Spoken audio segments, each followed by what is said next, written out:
The last time I tried to go to Danny Ferris's bachelor party, my wife stood in our garage with her arms crossed and told me that if I left, I shouldn't bother coming back before Eli woke up. My name is William Cross.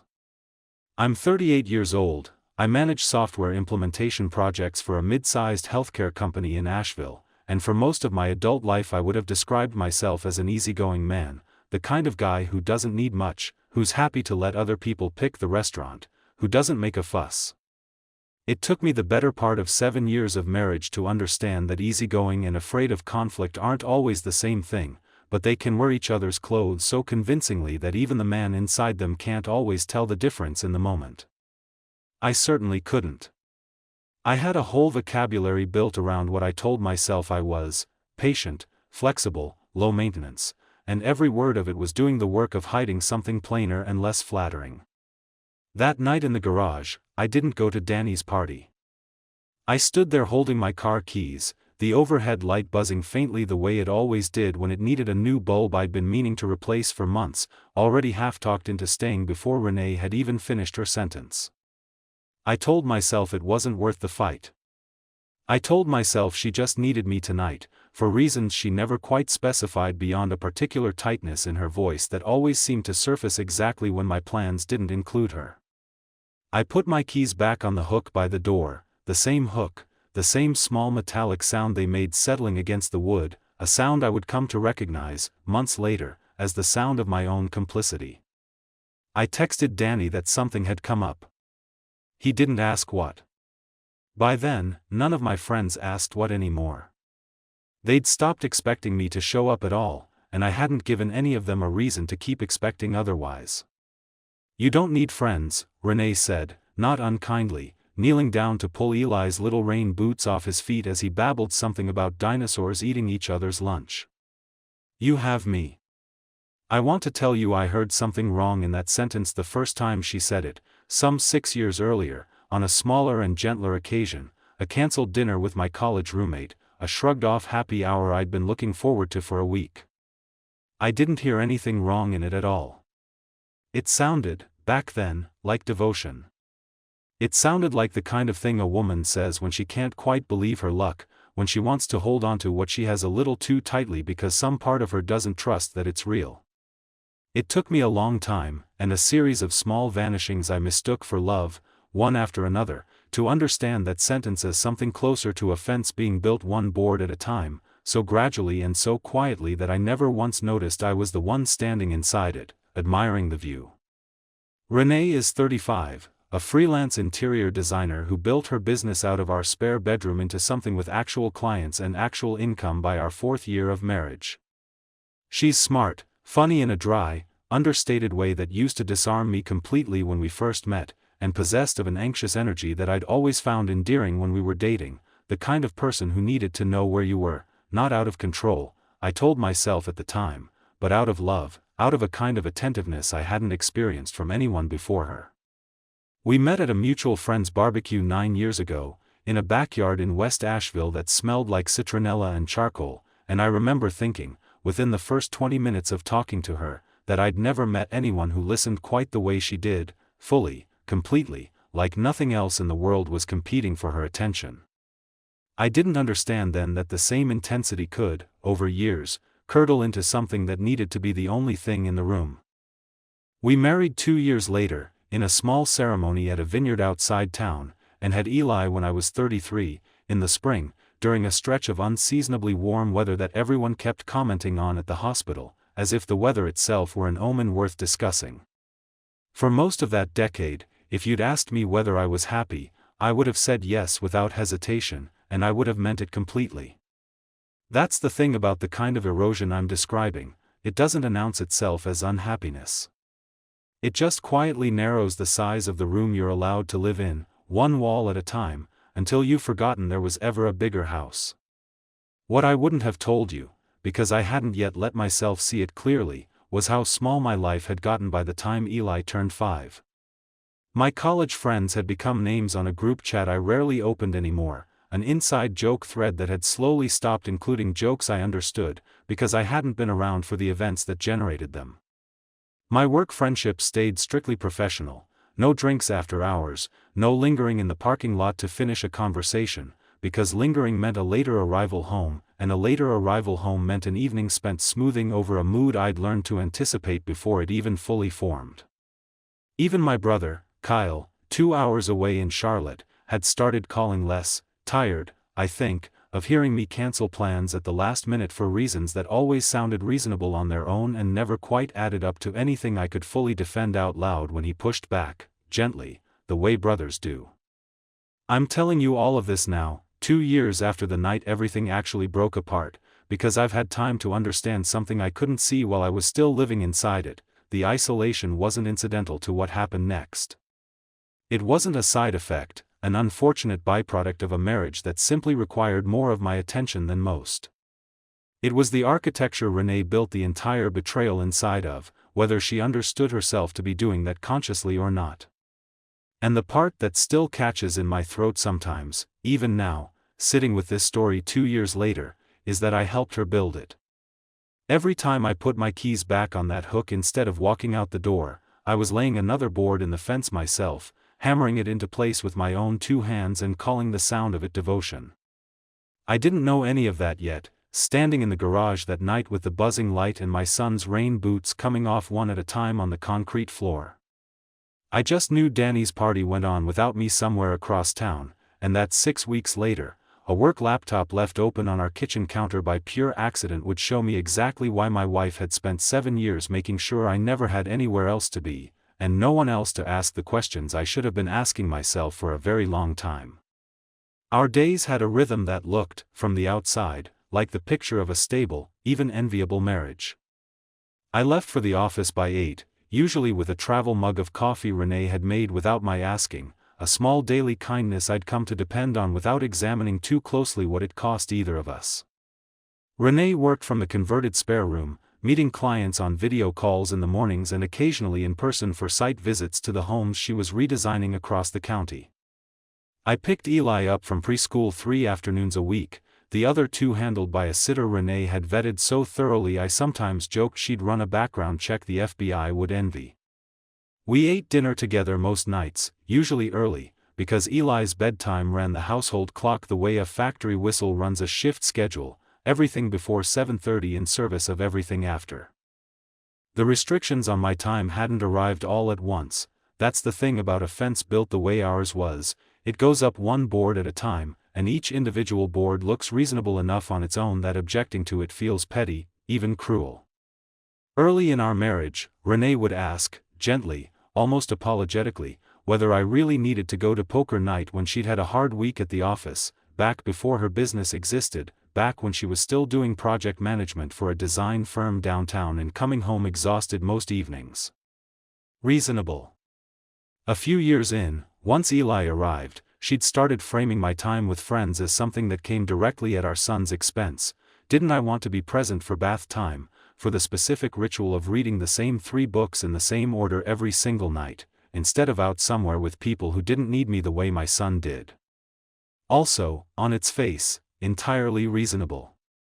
What parent argues with that logic out loud, in front of witnesses, without sounding like the villain of his own story? By our 6th year, the asking had become something closer to a toll booth than a conversation. Every outing cost me a fight, or the quieter, more exhausting alternative of watching Renee go silent and visibly wounded for the rest of the evening, a silence that always, somehow, became my responsibility to fix before I was allowed to feel at peace in my own home again.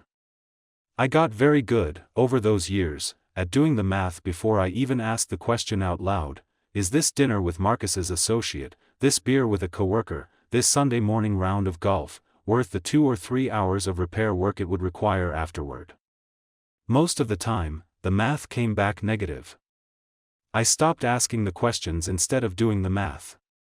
I want to be honest about my own part in this, because it matters enormously to how the rest of the story unfolds, and because I refuse to tell this as though I were simply a passive object something was done to.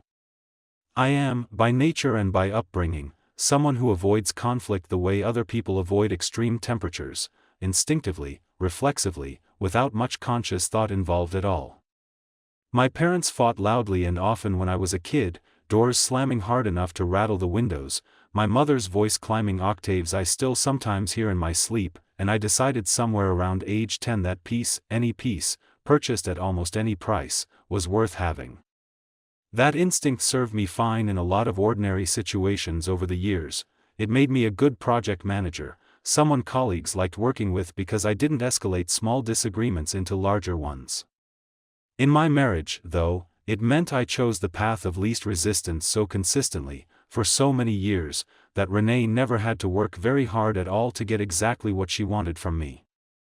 I didn't recognize, for the longest time, that what she wanted had quietly narrowed my entire world down to the size of our house, our yard, and the small handful of relationships she decided, consciously or not, posed no threat to whatever it was she needed to protect. The first sign I actually noticed, though I filed it away carefully, unexamined, the way you file away a receipt you assume you'll never need again, came in the spring of our 6th year together. Renee had started taking client meetings that ran unusually late, sometimes past 9 at night, for a woman whose clients were mostly Asheville homeowners with young families, the kind of people who wanted their kitchens redone before their own family dinners, not after them. I asked, once, mildly, over dinner, why the meetings had started running so late. She said something about contractor schedules, about needing to walk properties after work hours when the homeowners were actually present and available, since most of them worked traditional jobs during the day. It was a plausible answer, delivered without any noticeable hesitation, and I accepted it the way I'd accepted most things for 6 years running, because accepting it was so much easier than what might come after not accepting it, after pulling on a thread I had no evidence yet was worth pulling. Around the same time, Renee started keeping her phone on a different charger than she always had, a new one she'd bought and installed in the bathroom, instead of the kitchen counter where it had lived within casual, easy view of both of us for the entire length of our marriage. I noticed the relocation the way you notice a piece of furniture has moved a few inches to the left, a small disruption to a floor plan you'd stopped consciously seeing years earlier, registering only as a flicker of something faintly off before your attention moved on to something else entirely. I didn't ask about it directly. I told myself she just wanted more privacy for client calls, since some of her calls apparently ran into the evening now.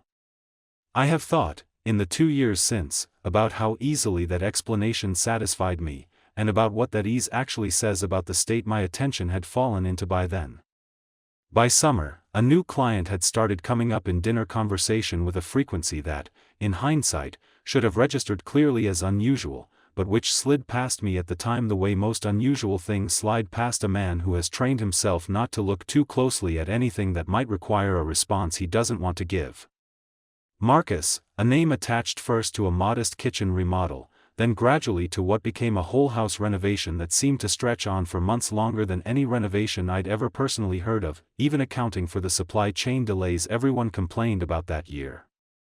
Renee talked about him the way you talk about someone whose opinions have started to matter to you more than you'd probably admit out loud. Marcus thinks the open floor plan trend is overrated. Actually, Marcus said something interesting today about what millennial homebuyers are actually looking for that surprised me. I didn't think much of any of it at the time. Clients become recurring characters in a spouse's work stories all the time, the way coworkers become characters in mine.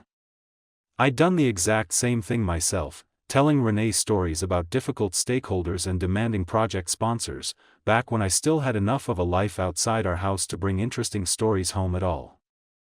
I want to stop here for a second, because if you've ever slowly let your whole world shrink down to the size of one room without noticing the walls actually closing in, not through anything dramatic or obviously alarming, just through 1,000 small concessions that each seemed marginally smaller than the last one, you already understand exactly how normal all of this felt to me while I was living inside it, day after day, without any single moment feeling like the moment that mattered. The restrictions on my friendships tightened further that same summer, though I couldn't have told you exactly when, or pinpointed any single conversation where the new limit had been explicitly negotiated. A college friend passing through Asheville for one night, on his way to a job interview in Nashville, got a firm "we already have plans that night" from Renee before I'd even had the chance to fully consider whether I wanted to see him, plans that turned out, when I asked later, to be nothing more specific or urgent than staying in and watching something on television we'd already seen twice. My brother Kyle's planned visit in July got trimmed, at Renee's gentle but insistent suggestion, from an entire weekend down to a single dinner, framed carefully around Eli's nap schedule and the general disruption a houseguest apparently posed to our son's routine. Each individual boundary made a kind of sense entirely on its own, the way each individual board in a fence makes sense as a board. Stacked together, over years, they'd built something I still wasn't ready to name, even to myself, in the privacy of my own head. I noticed, though I didn't examine it, that Renee seemed happiest, brightest, most like the woman I'd fallen for 9 years earlier at that barbecue, on the evening she came back from those late client meetings, a lightness in her step, a particular quality to her laugh at dinner, a warmth toward me and toward Eli that felt, in the moment, like something to be simply grateful for rather than curious about. I told myself that was just her passion for her work finally showing through, the natural glow of a small business owner watching her enterprise succeed after years of struggle. I filed that observation away with all the others, in the same mental drawer where I'd already placed the moved phone charger and the growing, oddly vivid presence of a man named Marcus in a business that had never before, in 6 years, produced a single client worth mentioning twice at the dinner table. By the fall of that year, 7 years into the marriage now, Eli newly turned 5 and starting kindergarten, the accumulation of small, individually explainable things had started to weigh on me in a way I couldn't entirely rationalize away anymore, even with all the practiced skill I'd built over a decade of avoiding exactly this kind of reckoning. Renee's business, which had always run its invoicing and scheduling through a shared calendar app one had standing access to, quietly migrated to a new system that fall, one she said was more professional, better suited to a client list that had genuinely grown enough to warrant the upgrade. I no longer had visibility into her day-to-day schedule the way I once had, an arrangement she framed, cheerfully, as an improvement, a sign of legitimate business growth rather than a closing door. I didn't push back on the change. Pushing back would have meant initiating a conversation I'd spent the better part of 7 years learning, methodically, how to avoid at almost any cost. Eli, 5 years old now and given to the kind of unfiltered observations only small children make without any sense of the weight they might carry, said something at dinner one Tuesday in October that lodged itself somewhere in my chest I couldn't dislodge for weeks afterward, no matter how many times I tried to talk myself back out of noticing it. "Mommy's friend Marcus has a boat," he announced, entirely apropos of nothing, dipping a chicken nugget into a small puddle of ketchup with total 5-year-old unconcern for the room he'd just rearranged. Renee laughed it off almost instantly, smooth and quick. "Buddy, that's from the pictures on his website, remember, when Mommy showed you the boathouse pictures we looked at together?" An explanation that landed maybe half a second too fast, too complete, to be entirely comfortable if you were paying the kind of close attention I was only just beginning, tentatively, to pay again. I noticed the speed of it. I didn't follow the thread any further that night. Following it felt, even then, like opening a door I wasn't sure I wanted to walk through. Later that same month, I came home unexpectedly early from a meeting that had been cancelled at the last minute, and found Renee's car gone from the driveway entirely, though she'd told me that very morning, over coffee, that she'd be working from home all day on a proposal deadline. I texted her. She responded 20 minutes later, apologetic in tone, explaining she'd had to run out unexpectedly for a last-minute site walkthrough with a new client whose schedule had shifted without warning. I noted the 20-minute delay in her response without quite letting myself register what it might actually mean, told myself she'd simply been driving somewhere without cell service, that a reasonable delay in responding to a text wasn't evidence of anything at all worth building a suspicion around. I didn't know it then. This is what she was living through that same afternoon, something she only told me much later, long after any of it could have changed what came next.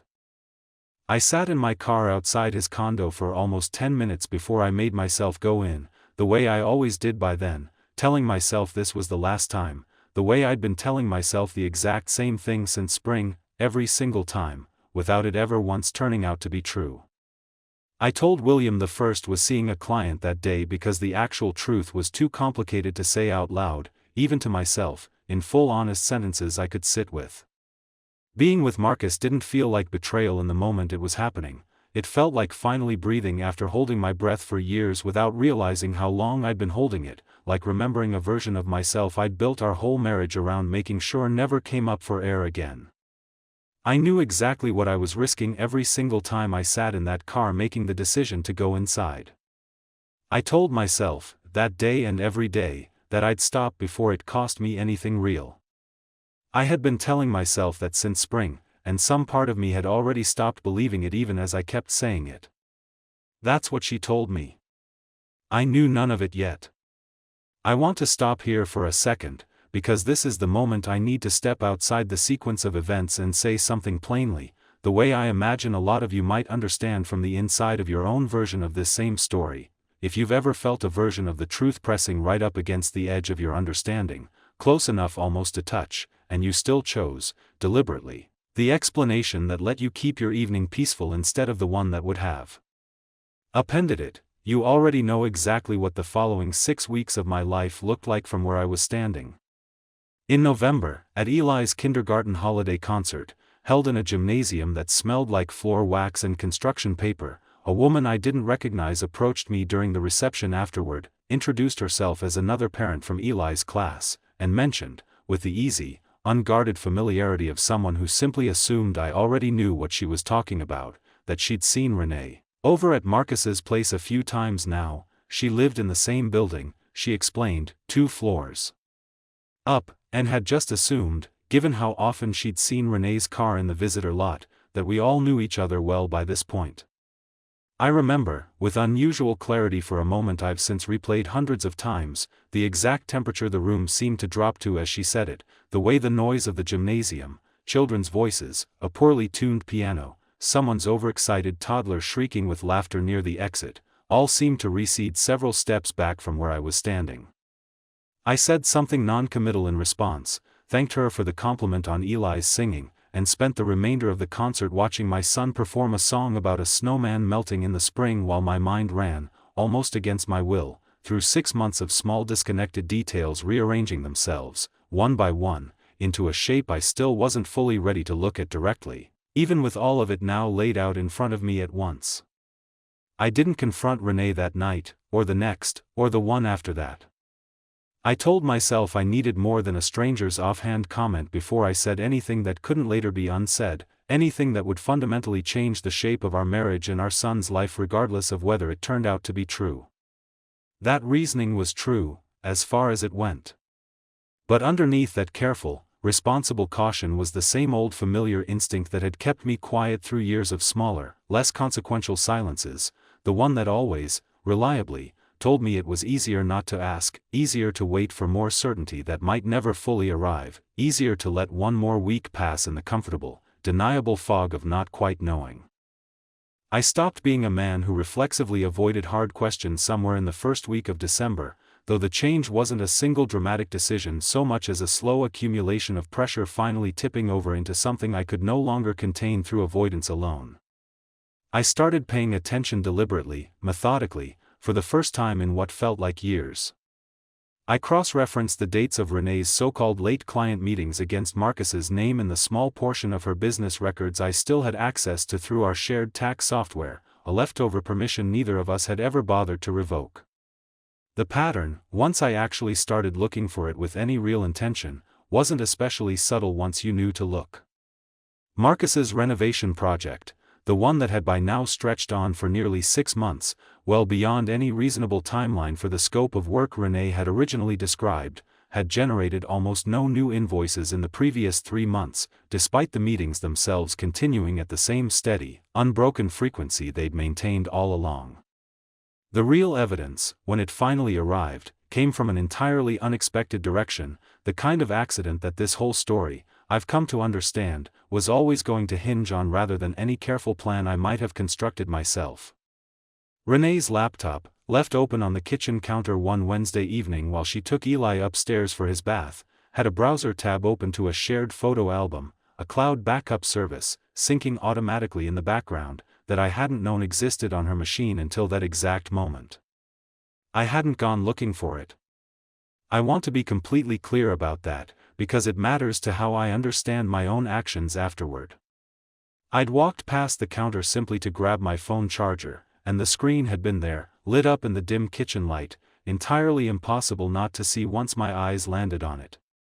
The album itself wasn't explicit, wasn't anything you couldn't have shown a stranger without immediate alarm. It didn't need to be, to tell me everything I needed to know. It was months of ordinary-looking photographs, a lake somewhere I didn't recognize, a boat with a name painted on its side I'd never heard mentioned, a restaurant patio strung with string lights I'd never once set foot on, Renee laughing in a handful of the photos in a way, an unguarded, entirely open way, that I hadn't seen aimed in my direction in longer than I wanted to sit with admitting. Dozens of images, spanning back as far as April, 8 full months of a second life running in careful parallel to the one I had believed, right up until that moment, we shared completely. I stood at that counter for what felt like a very long time, not touching the laptop again, not scrolling further, just looking at what was already visible on the screen, understanding with a strange, almost clinical clarity that I wasn't searching for proof anymore. I already had it. I simply hadn't decided yet, standing there in my own kitchen with the sound of my son splashing in the bath upstairs, what I was going to do with it. I want to stop here and say something honestly about the mistake I made that same week, because I have no interest in telling this story as though I moved through every part of it faultlessly, as though I were only ever the wronged party and never also a man making his own imperfect choices under enormous strain. Instead of confronting Renee immediately, that same night or the next morning, I spent 9 full days gathering additional evidence in complete silence, printing bank statements at the office on my lunch break, screenshotting the photo album to my own personal cloud storage before it could possibly be deleted, tracking down Marcus's full name through a county business registration search and confirming, with a kind of sick, methodical thoroughness, that his renovation project had a real physical address and that he had, according to public records, a real, ongoing marriage of his own that I had somehow never once considered until that exact moment. 9 days of continuing to live inside our house, eating dinner across the table from my wife every single evening, putting our son to bed together the way we always had, while I said absolutely nothing about what I already knew with near total certainty. I've asked myself many times since then whether that extended silence was strategy or simple cowardice wearing a more respectable name. I've never fully settled on an answer I'm entirely comfortable with. Probably, if I'm honest, it was some uneasy combination of both. There were false leads scattered through that stretch of searching too, moments that nearly sent me chasing something that ultimately wasn't there at all, the way any real investigation tends to generate its own share of dead ends. A cryptic, unexplained text from an unknown number that appeared on Renee's phone one evening, visible for just a second before she silenced the notification, turned out, when I finally worked up the nerve to ask about it directly, to be nothing more sinister than a wrong number from a local moving company soliciting new business. An unexplained withdrawal from our joint savings account that alarmed me privately for 2 full days, convinced I'd found the financial thread that would unravel everything at once, turned out to be a deposit Renee had made toward Eli's kindergarten enrollment fee, something she'd simply forgotten to mention amid everything else competing for her attention that month.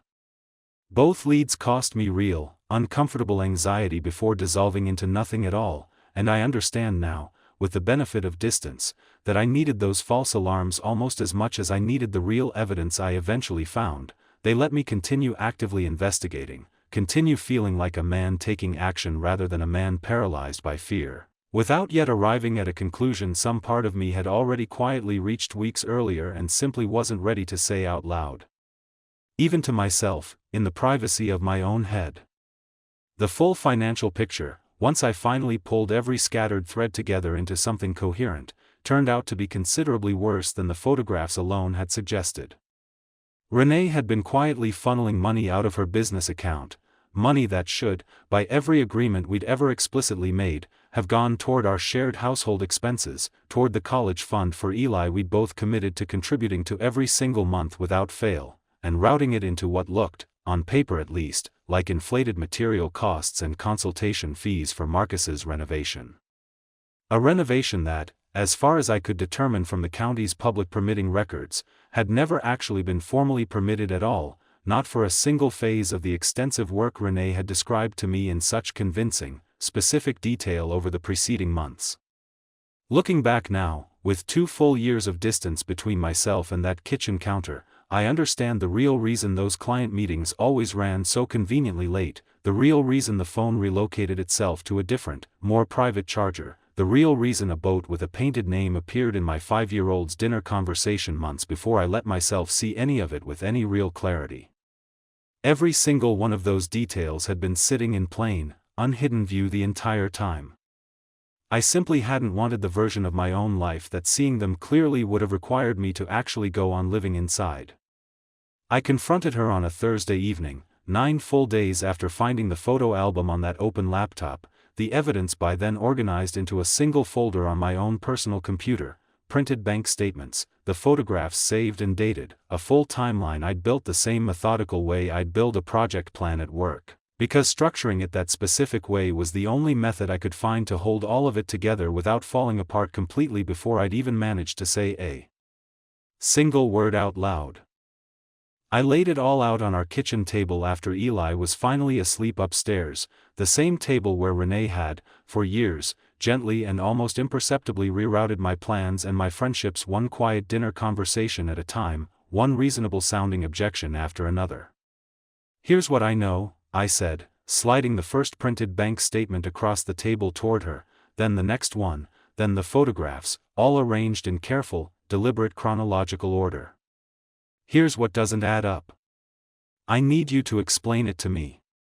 My voice stayed level through all of it, steadier than I had honestly expected it to be given how many times I'd rehearsed this exact moment, alone, in my car in various parking lots, over the preceding 9 days. The rehearsal held. I didn't raise my voice at any point. I didn't cry. I laid out each piece of evidence the way I'd lay out a business report for a difficult stakeholder meeting, precise, factual, methodical, with a deliberate pause between each item to let it land fully before I placed the next one down in front of her. Renee looked at the table for a long moment before she said anything at all. "This isn't what it looks like," she said finally, and I watched her eyes scan the assembled evidence with visible speed, searching, I understood even as it was happening, for the weakest point in what I'd laid out, the place where she might be able to press hardest and find the most give. "Marcus is a client. The photos are from a boat trip his whole family took together. I was there for a site consultation about outdoor living spaces, that's genuinely all that was. There's no permit filed anywhere for his renovation," I said, keeping my voice at the same even register. "There haven't been any new invoices generated in 3 months. There's a mother from Eli's school who's seen you at his condo building more than once. Explain the parts of this that don't fit the version you're giving me." She shifted her approach again, the way water always finds the next lowest available point once the first path has been closed off to it. "It's not what you're building it into in your head. It happened, yes, a few times, but it doesn't mean anything close to what you're assuming. I was already planning to end it. This isn't the whole story you think you've put together here." Each time she shifted her version of events even slightly, I placed another piece of evidence down on the table between us, the bank transfers, carefully dated and highlighted in yellow, the full timeline I'd constructed showing the pattern stretching back a documented 8 months. She kept reframing, kept minimizing the scope and the duration, kept searching for room to maneuver that I had, by that point, already systematically closed off to her one document at a time. By the 4th or 5th exchange between us, she'd visibly run out of new ground to retreat to. She sat back in her chair, arms crossing tightly over her chest, and said nothing at all for a long stretch of time, the silence between us somehow heavier and more damning than any of the accusations that had come before it. I felt something in my own chest finally give way in that silence, though not into the emotional breakdown I might reasonably have expected from myself a year or even 6 months earlier. It gave way into something quieter instead, something more absolute and settled. My hands, when I looked down at them on the table, were steady. My voice, when it came again, was flat in a way that genuinely surprised even me as I heard myself speak. "I need you to actually tell me," I said. "Not the version that makes it smaller than it was. All of it, from the beginning." She finally spoke. This is what she told me, though it came out slower than a full, complete confession, pulled from her one reluctant piece at a time rather than delivered whole and unguarded the way I'd half expected it might once she started. It started in March, at an initial walkthrough for his kitchen renovation. I don't have some dramatic, sympathetic explanation for why it started, if that's what you're hoping for.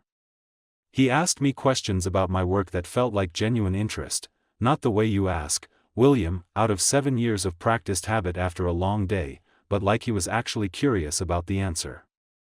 I told myself one dinner together wasn't anything worth worrying about. Then it became more than one dinner, and I told myself it still wasn't anything real, because nothing physical had happened yet between us. When something finally did happen, I told myself, very deliberately, that it would be the only time it ever happened. I believed that for maybe 3 weeks, genuinely believed it. After that first time, I kept choosing to continue, over and over, every single time the choice presented itself, because being with him felt like the only part of my entire life that still belonged to me alone, that wasn't organized entirely around being your wife, or Eli's mother, or the person quietly managing this whole household. I was terrified constantly, the entire 8 months, terrified you'd eventually find out, terrified of losing everything I'd carefully built here with you, terrified of becoming someone I genuinely wouldn't recognize if I looked at myself too closely. I used money from the business account because I told myself, each time, that it was purely temporary, that I'd pay every dollar back quietly before anyone ever noticed, before it turned into a real, unforgivable problem instead of a small, manageable one I could still fix on my own. There were nights, more than I want to count, when I couldn't even look at Eli's drawings on our refrigerator without feeling physically sick about everything I was risking with both of you. I don't have a clean, satisfying ending to give you here. I just kept going, month after month, because stopping would have meant finally admitting something about myself I genuinely wasn't ready to face head-on. Even inside that admission, delivered with what sounded like real difficulty, I noticed her still carefully shading the edges of it, minimizing the misappropriated money as merely temporary, framing 8 sustained months of deliberate choices as though they were a series of separate, disconnected incidents rather than a fully sustained second life she had built and maintained in careful parallel to ours. I didn't push her any further that particular night. I'd already gotten more honest truth out of her in 10 difficult minutes than I'd managed to extract in the previous 9 days of watchful silence, and something settled and certain in me understood I wasn't going to get significantly more than that from her, not that night, and quite possibly not ever completely, in full, without any remaining shading at all. I didn't shout at her. I didn't throw anything across the room. I gathered the papers back together into their folder, squared the edges carefully the way I would after wrapping up any other difficult meeting, and stood up from the table. I need you to not be here while I figure out exactly what happens next, I said. Not tonight. Take Eli to your sister's place for a few days. I need the house to myself for a little while. She didn't argue with me. I think she understood, watching me fold the evidence away with that same steady, unhurried calm I'd carried through the entire conversation, that something inside me had already finished deciding, well before I'd ever said any of those specific words out loud to her.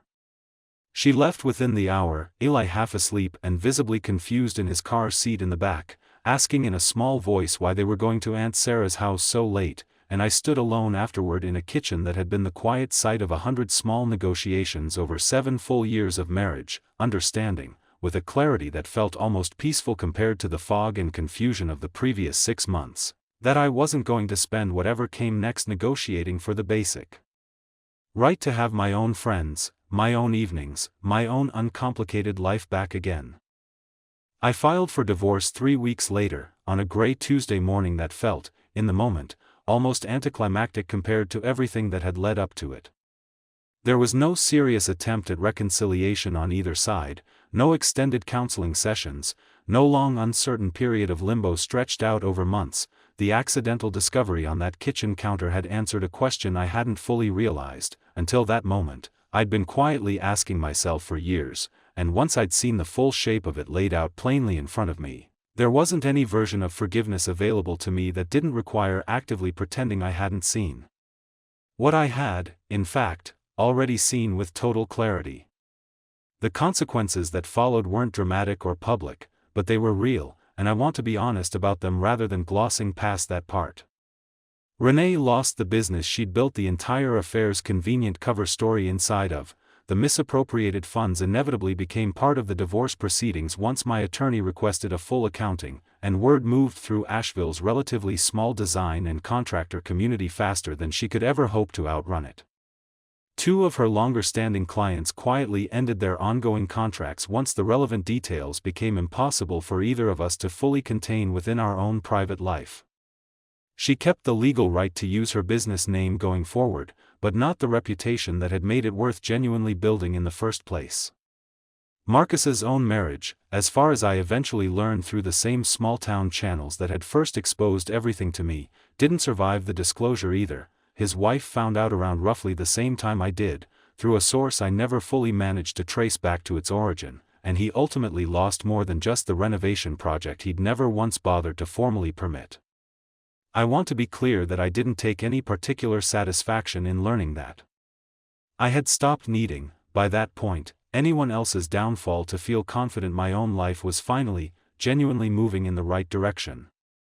I got Eli most weeks going forward, an arrangement Renee didn't seriously contest, maybe because some part of her understood, even without either of us saying it directly, how much of his early life had already been quietly shaped by an isolation that was never actually about protecting our family the way I'd once believed it was. I moved into a smaller house across town, close enough to his elementary school that the whole transition barely registered for him beyond simply having 2 different bedrooms to keep track of, 2 different sets of pajamas, 2 toothbrushes instead of 1. The unexpected part of all this, the part one genuinely couldn't have predicted while I was still standing in that garage 6 weeks before I ever found the laptop open on the counter, still telling myself Renee's rules about my time made reasonable, loving sense, was how quickly my life actually refilled once I finally stopped defending the shrinking space she'd spent years, quietly and patiently, narrowing around me. Danny Ferris, the same friend whose bachelor party I'd skipped years earlier, standing in that same garage with my keys in my hand, was the very first person I called once the divorce papers were officially filed. He didn't ask me why I'd effectively disappeared for so long. He just told me where and when to meet him, as though no time at all had passed between us. I met Anna about 8 months after the divorce was finally finalized, through Danny, at a casual dinner I very nearly cancelled out of an old, familiar reflex I was still actively working to unlearn one small decision at a time. She's a nurse, direct in a way that took some real adjusting on my part after years spent inside a marriage built carefully around conflict management, and the first time I mentioned to her, half joking, that I hadn't seen most of my old friends regularly in years, she looked back at me with genuine, uncomplicated confusion rather than the quiet, familiar tension I'd trained myself over years to expect as the automatic response to that kind of statement. "Why on earth wouldn't you?" she asked, simply, and I didn't have a ready answer that didn't require unpacking 7 full years of a marriage I was, even then, still learning how to talk about out loud without either minimizing it or making it sound more dramatic than it had actually felt while I was living inside it. I understood, somewhere in the quiet space between that kitchen confrontation and the life I've slowly, deliberately built for myself since, that the isolation I'd lived inside for years hadn't been some unfortunate side effect of Renee's affair, arriving alongside it or in response to it. It had been the necessary precondition for it, a fence built slowly and patiently enough, board by board, year by year, that I mistook nearly every new restriction for a deeper form of love instead of recognizing it for what it actually was, which was cover, carefully maintained.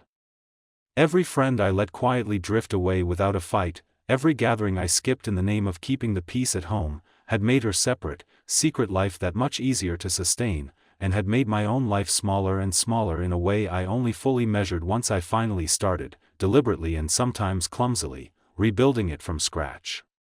Eli is 7 now, taller than I expect every time I pick him up from school, still fascinated by dinosaurs though he's moved on to more obscure species than the ones he used to name at 5. Last month he told me, entirely unprompted, apropos of nothing at all, that he likes it when Danny comes over to the house because, "You laugh different, Dad." I didn't correct him or try to explain what he meant. He wasn't wrong. I've spent 2 years now trying honestly to understand which single mistake actually mattered most in all of this, replaying different moments in different orders, and I keep landing, again and again, on the same uncomfortable answer. It wasn't any one specific lie Renee ever told me, however significant. It was every single time I chose the quiet, easier path instead of the honest, harder one available to me, every cancelled plan, every swallowed question I let die in my throat rather than ask out loud, every fence board I helped nail into place myself because objecting to any one of them, on its own, in the moment, felt smaller and less consequential than it eventually turned out to be. I wasn't simply deceived by someone I trusted. I was, in my own quieter and less visible way, complicit in building the exact conditions that made that deception possible to sustain for as long as it was, and understanding that fully has been, in some real ways, harder for me to sit with than understanding what Renee herself actually did. The cruelest part of this particular story isn't really the affair itself, it's how entirely ordinary the isolation looked while it was actively happening, dressed up the whole time as devotion instead of revealed as what it actually was. I spent years mistaking Renee's need to always know exactly where I was, her visible discomfort with my friendships, her patient, persistent management of how I spent my time, as evidence that she loved me more deeply than most people love their spouses. It took the purely accidental discovery of a laptop left open by pure chance on a Wednesday evening, not any dramatic confrontation I carefully orchestrated myself through insight or vigilance, to finally show me that the exact same behavior can serve two entirely opposite purposes depending entirely on what's actually happening on the other side of it, hidden from view. Renee's control over my time wasn't protecting our marriage the way I'd told myself it was for years. It was protecting her eventual exit from it, by carefully ensuring I had nowhere meaningful else to go and no one else in my life positioned to compare notes with while she quietly built an entire second life inside the very space my absence of outside friendships had created for her. What strikes me now, with the particular clarity that only comes from real distance, is how the affair itself and the years of isolation that preceded it weren't actually two separate problems running alongside each other, they were the exact same underlying mechanism, running in two directions simultaneously. Every friend I gradually lost touch with wasn't merely a casualty of a difficult marriage, it was functional infrastructure Renee genuinely needed in place, whether she consciously understood herself to be building it that deliberately or not. A husband with an active, thriving social life notices patterns other people mention in passing, hears things secondhand from mutual friends, has people around him in his daily life who might ask uncomfortable questions on his behalf before he even thinks to ask them himself. A husband with no one left in his corner but his own wife has no outside perspective available to him at all, and I was, for the better part of 7 years, exactly that particular husband, by my own quiet, ongoing consent nearly as much as by any deliberate design on her part.